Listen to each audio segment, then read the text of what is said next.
Whereas the Cabinet Secretary for Education has submitted to me charters for Islamic University of Kenya and the National Intelligence and Research University with recommendations thereon. And whereas I'm satisfied that the granting of charter to the National Intelligence and Research University under Section 24 of the Universities Act, Cap 210, will be of strategic national importance in the areas of national intelligence. And whereas I, William Ruto, President and Commander-in-Chief of the Defense Forces of the Republic of Kenya, I am satisfied that the granting of charters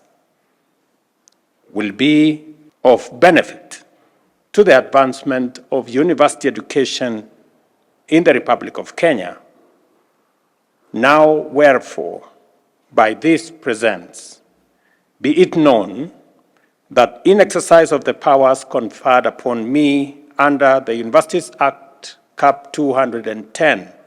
of the laws of Kenya, I, William Ruto, President